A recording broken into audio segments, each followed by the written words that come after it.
welcome to the Full Funnel Freedom Podcast. If you are listening to this, you are likely leading a team responsible for generating revenue. Purpose of Full Funnel Freedom is to support people like yourself and keep your funnels consistently, reliably full.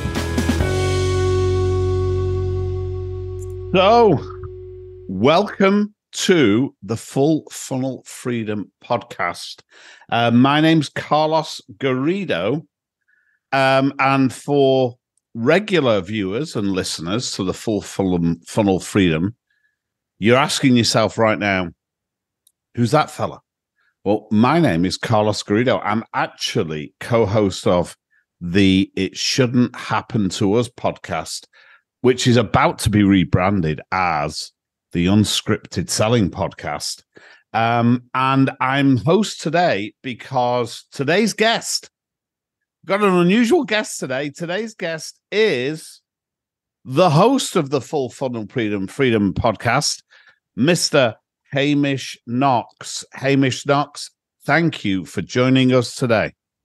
Thank you for having me, Carlos. And for listeners, the Unscripted Selling Podcast, or as I know it, the It Shouldn't Happen to Us podcast, is appointment listening for me. So please don't stop listening to Full Funnel Freedom. Add the Unscripted Selling Podcast to your rotation wherever you get your podcasts, because Carlos and his co-host Sofía are absolutely incredible. Well, thank you very much. But this is one of those and moments, not an or moment. Absolutely. Right? This is an and moment in your professional development and for your listening and viewing pleasure. This is an and moment. Wow, what a treat to have been invited to host this important episode. It's an important episode because I think if there was some cake and some candles around, I think you would see a big cake with two candles in it. I believe this is David Sandler award-winning, 2-book authoring Hamish's second birthday. Is that right, Hamish? Second birthday. So, yeah, ate the cake off camera, Carlos. That's why it's not actually present. I already consumed it. So yeah, second anniversary of the Full Funnel Freedom podcast today. Well, it's an absolute honor to have been invited to host today and interview a host, which is your host, Hamish Knox. Hamish, do you know, this could be somebody's very first exposure to Full Funnel Freedom. First of all, did you specifically choose a tongue twister as the title for a reason? No, I jest. I know you didn't. It's a philosophy that's close to your heart. Hamish, I intend to learn today so much that's going to help me in my business about Full Funnel Freedom. And how Peter Piper picks a peck of pickled peppers. So Full Funnel Freedom. For people who are hearing it for the first time, Hamish, what is it? At 30,000 feet and then bring it all the way down to 1 inch. What is Full Funnel Freedom? Well, it relates to how she sells seashells by the seashore as well, Carlos. I thought it might. Yeah. And did she come in a red lorry or a yellow lorry? So Full Funnel Freedom, 30,000 foot view from an executive perspective. We said executive, frontline sales manager, and then frontline seller. From an executive perspective, Full Funnel Freedom gives us certainty and clarity in forecasting. Now, whether you are a public listed company and you're beholden to the quarterly March, or you're a private company who's got investors and you've promised them maybe not hockey stick, but at least growth so they get return on their investment. As executives, we want clarity and certainty in our forecasting, which can be a big struggle. And I know from chatting with you offline, you work with clients where that's a struggle as well. From a frontline sales manager perspective, it gives them a tool to coach with, because without Full Funnel Freedom and a documented sales process, they are really kind of winging it when it comes to supporting their frontline sellers. And then from a frontline seller perspective, they actually have the freedom to go out and have real conversations with their buyers because they know what boxes they need to check. And they can think, oh, my funnel is full, So if Carlos says no to me, awesome. I got someone else coming right behind him, and I'm not going to start to get nervous. And as soon as the buyer senses the flop sweat from the seller, the buyer is fully in control, and that seller might close the business, possibly for no margin, because they got nervous. I've got to have a little empathy for those business owners. You mentioned three sort of characters in that story. You had the business and the owner of the business, or just the business. You had the character who is the sales leader, and you had the character who was the sales person. I wonder if there's a fourth character in this story, which is the customer, the prospect. Do you think full funnel freedom will or does impact the prospect in any way? Very much so, because ultimately, when our funnels are consistently, reliably full, we are much more genuinely focused on qualifying instead of selling. And so our sellers go out and they are genuinely interested in understanding, does this buyer have a problem that I can solve? And if not, because their funnel looks like a funnel instead of a pencil, they can say, you know what, Carlos, I'm really glad we got to visit today. At this point, I haven't heard anything about challenges that you're facing in your business department, whatever, that my company can solve. Certainly, I've heard some things that I can make a couple of referrals for you to people in my network who do solve those problems. Right now, it doesn't feel like there's any reason for us to do business together. Still love you, just does not mean that we're doing business. And that creates buyer safety. And when our buyers feel safe, it raises the credibility of our sellers. And when that buyer does have a need for the products or services that we sell, they will likely remember us fondly, and they're likely going to pick up the phone and say, you know what, Carlos, I didn't need you before, but now I'm ready. I think there's a suggestion there that if I was going to put it in my language, just so that I know I understand it, I think I heard it unlocks ethical selling. Ooh. I think it unlocks ethical selling. So we've identified four characters in this: the entity, the business, the sales leader, the sales people, and the prospect. I'm going to have a little empathy here for the sales for the entity, the owner of the business, the leadership of the business, that are, they're looking at their sales team to deliver against a certain expectation, a certain forecast or whatever.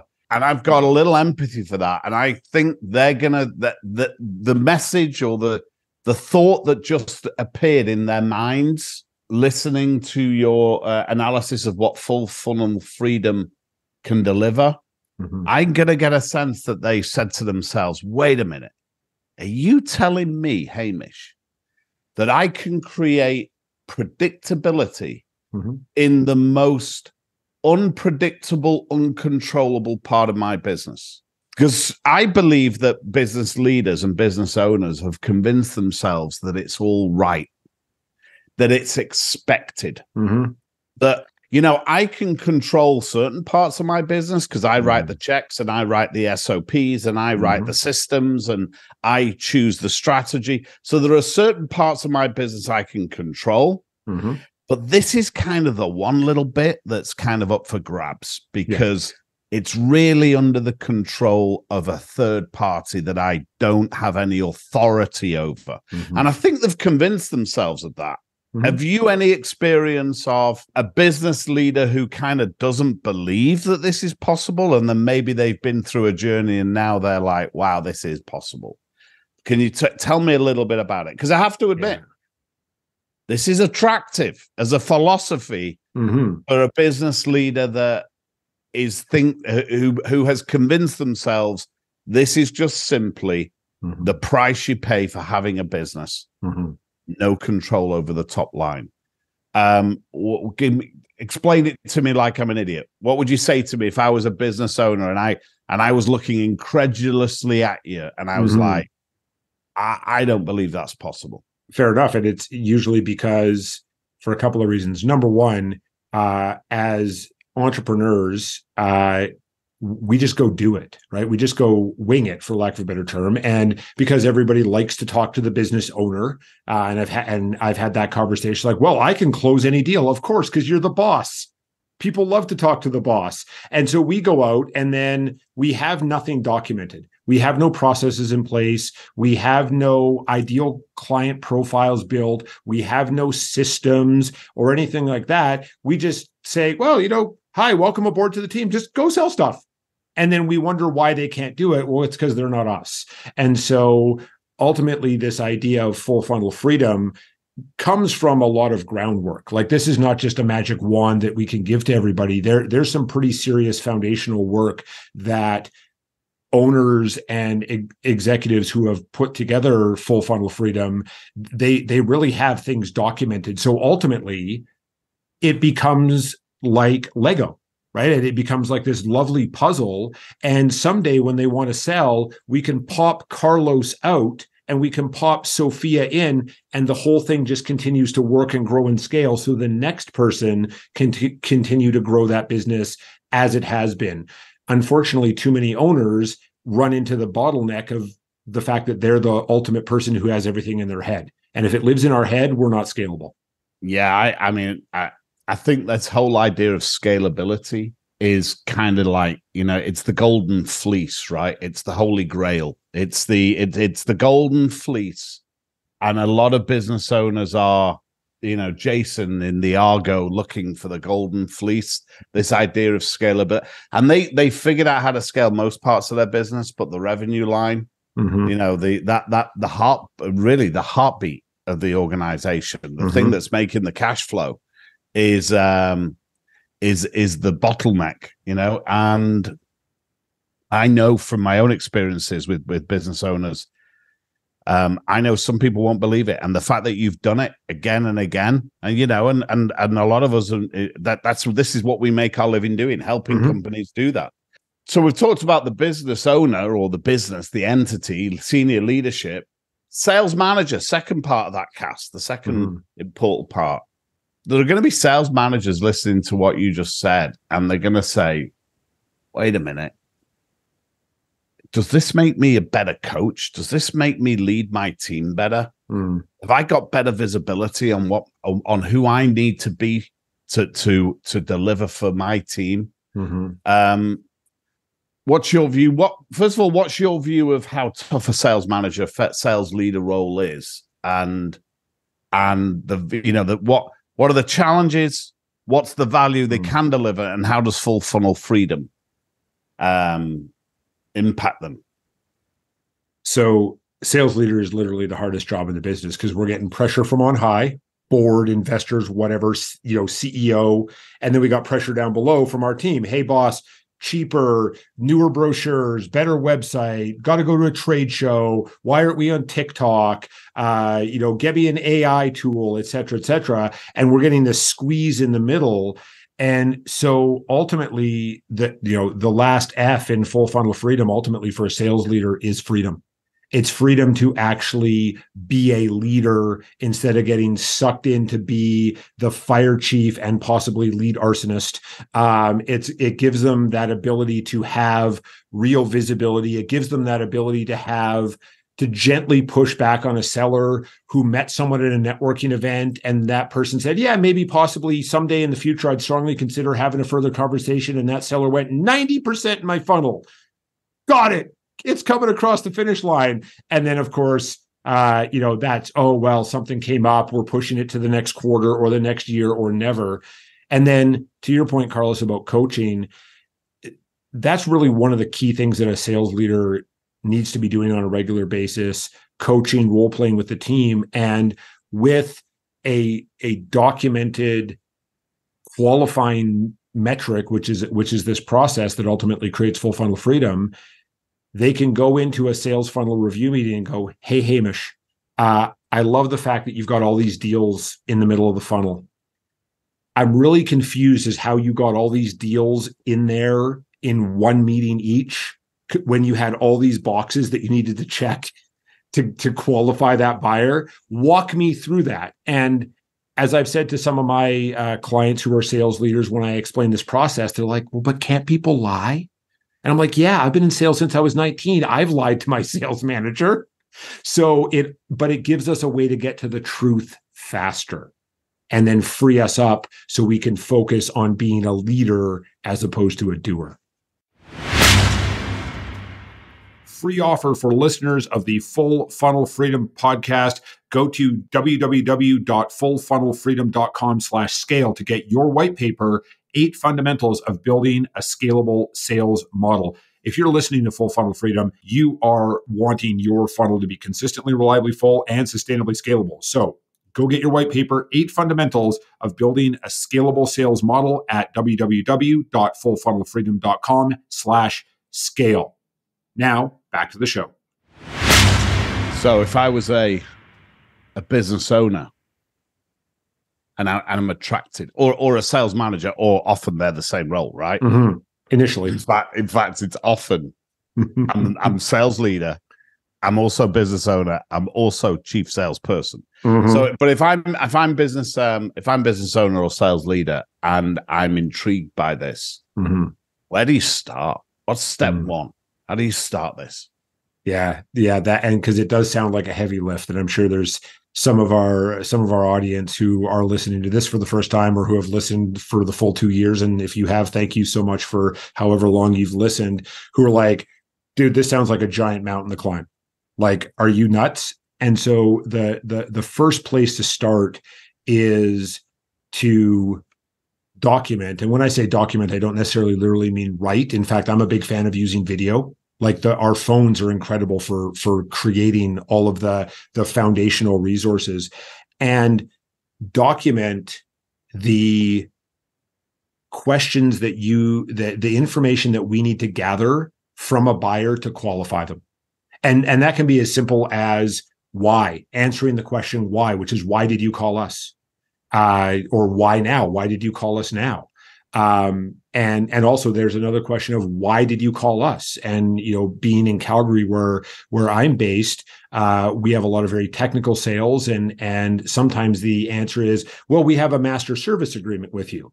Oh, so we exist. So you called us because we happen to be on your MSA list, and you're just using us to get a quote. So understanding and documenting what are those key things that we need to gather so that when we bring an opportunity to our operations, implementation, delivery, whatever we call them, when we bring it to the people who are actually going to deliver on what we've sold, they say, thank you very much. This is going to make my job way easier because I know exactly what I need to deliver to satisfy the client. So if we get those initial bits of information that we need to gather to qualify locked down, the whole thing starts to unfold like an umbrella, and then we can ultimately create full funnel freedom from there. So before we go to step 2 here, is your assertion, Hamish, that some salespeople bring deals to the business that are unqualified? Surely not. I'm the only one who's ever done that. Yeah, only you. The rest of the world are only bringing stuff that's absolutely nailed on. Close on Friday, boss. Isn't it amazing how many deals are going to close on Friday? This will be closed on Friday, boss. Yeah. What kind of distraction is it to the company? Actually, the sales function as well as the operational end of the business. I have a client where we call it a constipated pipeline. Pipeline is constipated. Nothing's moving. Like, what kind of distraction is that? How does that get? Have you had a client that's come to you with a constipated pipeline? And what does that business look like? It's painful, number one. A lot of bloating, right? And bloating. Yeah, prunes. I hear prunes are very good. Yeah. Prunes, and so we give the sales leadership version of prunes, and it ultimately our only valuable is our time. Right? We're all human beings, 24/7, 365. We've all heard those cliches, and really, where I find the constipation, well, it can couple in a couple of places. Number one, it can be rushing to propose. Right? We get the email to info@companyname.com that says, hey, can you send us a proposal for this thing? And we go, can I send? And then, oh, where'd they go? Crickets. Crickets. More often, though, it's in that implementation or delivery stage before we get down to account management or expansion. So the seller has theoretically closed a deal that now operations has got to deliver on. And there was an office furniture company that I worked with here in Calgary, and to help them build out their process.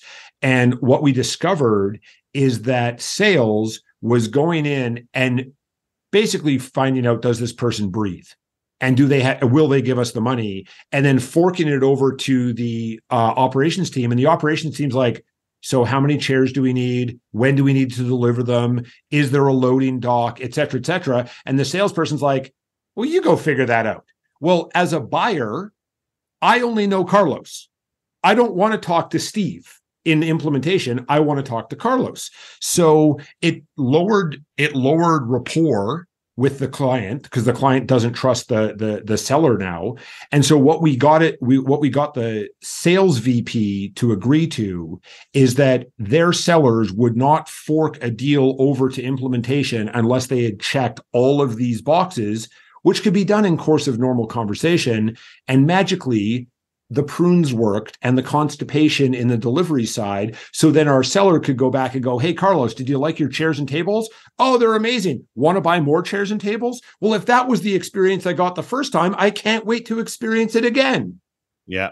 You've been doing this for a long time now. You've been on you've had this on the airwaves, and in content world, you've had your full funnel freedom for 2 years now. What's been your favorite comment left by a listener or viewer, or impact that somebody emailed you about? My favorite was actually a comment in Spanish from a listener in Chile. And clearly I do not podcast in Spanish. I'm relatively fluent, although our friend Dan might have some comments on my fluency in Spanish. But it was a comment in Spanish about how the things that I was sharing on the podcast had been implemented, and they had really transformed the way that this seller, it was a seller who left the comment, that this seller was achieving full funnel freedom for themselves in their own book of business. So I think that was the most fun one for me. And the other one that I got back from a friend of mine who I worked with at this point, probably 15 years ago, and they are in the startup world, like the pure, I have an idea startup world. And they said that even in that, where they don't even have a minimum viable product, much less something to actually sell, it's just at the idea stage, they could still take some of those concepts and apply them so that when they did get to an MVP, or when they did actually have a product to sell, they would be that much farther ahead of where they would have been otherwise, because they were set up for success. It's interesting when you were describing then the Chilean comment that you had, it occurred to me, full funnel freedom isn't about selling more. I get a sense that full funnel freedom is about selling in control, and it's about control. And a byproduct of that is that you sell more, but it's not about selling more. Would you say that that's an accurate analysis? Yeah, we all discovered during COVID that all business is not good business. And like, we kind of knew that before COVID, where, we had certain deals that we just wish would, go bother our competitor. But during COVID, we all were like, hey, I got to keep the lights on. I'll just take this. And then, we ended up with overstuffed calendars, or back-ordered delivery, or an overworked customer success. And we got through COVID, and a lot of my clients ended up firing a lot of those bad customers. So when you have the full funnel, when you have full funnel freedom implemented, exactly, it's about selling to the right people at the right time for the right reasons, which I appreciate is a bit of a cliche, which is freedom, because we're not thinking, oh, if I don't close this deal, I'm going to be out on the street, or I'm going to lose my business. We know that there's another deal coming right behind it, because we've got the flywheel moving, and it's consistent and repeatable, so that it was a heavy lift at the beginning to get the wheel moving. But once the wheel's moving, we just kind of touch it with our index finger and it just keeps growing and going with us. You mentioned earlier, I'm going to go off on a different tack here. You mentioned earlier that you've been selling since you were 19 years old. Is that right? Tell me what you were selling then, 19 years old. So I sold advertising for a weekly newspaper in New Westminster, BC, and I also sold sponsorship for amateur men's indoor lacrosse. So I want you to go back to that young 19-year-old Hamish. Just getting started, just had the wrapper taken off him. He sat down at the weekly, whatever, the Calgary Weekly or wherever you were, about to hit the phones. Coach Baby Hamish, what are you going to tell him? Because I would imagine that Baby Hamish didn't have full funnel freedom. No. So what are you going to tell Baby Hamish? No, so it was the Other Press, for those of you who are who still might know that publication, New Westminster, BC. It was the Burnaby Lakers Senior A men's lacrosse team. That's who I first started working with. So I would say slow down to speed up. The listeners know, and Carlos, you know, because we're part of a mastermind group. I got a lot of energy. And sometimes that energy can go off in 19 different directions. And also it can sometimes be a little overwhelming to the people who I'm trying to engage with in a sales conversation. So really just take all that energy and don't bottle it up, because eventually it'll explode. Just dial it back. Just take a breath, be present, listen to the buyer, and let them guide you forward, as opposed to them getting the impression that you're trying to pull them down a path to give me your credit card. I thought it was Conor McGregor that said, slow is smooth and smooth is fast. Yeah. But a client has convinced me that it's actually like a Navy or a Marine. I think it's Marines or Green Berets or something. And Conor McGregor stole it. I still think of it as a Conor McGregor quote. But slow is smooth and smooth is fast, right? Okay, well, we're wrapping up. Before I go, guide me. Where do I find wisdom like this? Tell me the books to read. Tell me the podcasts to listen to. Tell me let me sort of like, what was it? Tony Robbins said, be a stand guard at the gate to your mind, right? It's important what we let into our heads. It really makes a difference. So you got smart since you were 19. What do you let in your head when you stand guard at the gate to your mind? Yeah. What do you let through? What are you reading? What are you watching? What are you listening to? Yeah. Thanks for asking, Carlos. So, and the name of your podcast is going to be what now? It Shouldn't Happen to Us is becoming what again? I don't know when this is going to happen, and I don't know the vagaries of how you rebrand a podcast and a YouTube channel. But it's currently It Shouldn't Happen to Us. It's about to be unscripted selling, but I think it might become unscripted selling. It Shouldn't Happen to Us as like a subtitle. Love it. Love it. Very cool. I don't know. I'd be interested to know after we finish recording this, what your thoughts are. But is that one of them? Is that one of the things that you let in your head? It's appointment It's appointment listening. Like I see it pop up at like late Thursday night, my time in Calgary. It's probably midnight Eastern time, Friday, and it's the thing that I absolutely go to because there's such great insights. We get into patterns of behavior, and then all of a sudden you hear something on a podcast, like you or Sofía drop a nugget, and I'm like, oh yeah, that's going to change the way that my business runs. So your podcast, number one, Milena Palmer's The Brainy Business, which is all about behavioral economics. Like, I'm a behavior nerd. I'm a neuroscience nerd. So I just love the study of how human beings behave and why we have all these wonderful foibles that we do that cause us to maybe act in a way that's not necessarily beneficial, but we can't necessarily stop ourselves. So The Brainy What's Business it called? The brainy business. The Brainy Business. It sounds a bit like because I'm a bit like you. I love that super freakonomics and freakonomics and what's the Sapiens? Have you ever read Sapiens? Yeah, Just Sapiens. Understanding how human beings behave. I love that. Yeah, Yusuf Harari. I've got all of his books, and actually, my eldest daughter, who was 8 at the time, I said to her, "You can access any of my library. Here's all my library. You can have access to any of it. You have to put it back, though. I don't want to find it in your bedroom with stains all over it. You can have it." And she started reading *Sapiens* at 8. I was like, great, you're going to be a step ahead. So Yusuf Harari books are incredible. And so Milena Palmer, who's the host of The Brandy Business, has two books. One is called What Your Customers Want and Can't Tell You. And the second one, she was a guest on the podcast last October, is What Your Employees Need and Can't Tell You. And it's all about behavioral economics. So highly recommend that podcast, her podcast, and her two books. And then I have 4 books in my Hall of Fame. So I read a lot. I think I read 48 nonfiction books last year, which sounds like a lot, but I read a lot on the plane. So if I'm going on a trip, I'll typically read 2 to 5 books because if I've got lots of flights and whatnot. And the 4 books in my Hall of Fame, number 1 is Mindset by Carol Dweck. Great book. Fixed mindset versus growth mindset. I gave that to a group of sales leaders probably 7 years ago now, and they still bring it up to me. Like, hey, it sits on my desk to this day. Thank you so much for giving me that.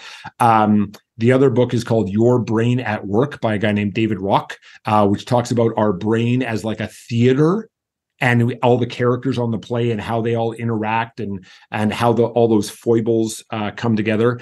The other one is What Got You Here Won't Get You There by Marshall Goldsmith, which I read when I was like 23. And I was like, oh, this just set me on the path of ongoing personal professional development. And the last one is called Never Eat Alone by Keith Ferrazzi. And I read that book.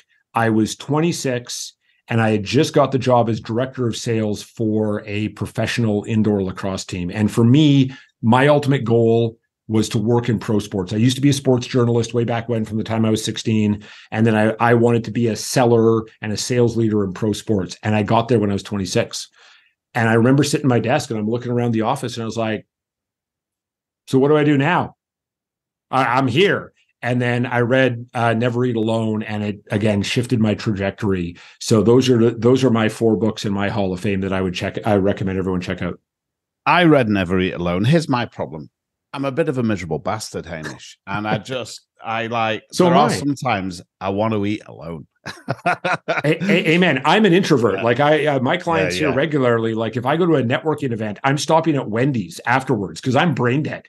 Like all the smiles and handshakes and all that, I could do it, but it fries my brain. So social battery depleted. Totally. Well, Hamish, listen, what a treat for you to invite me on. It's an honor.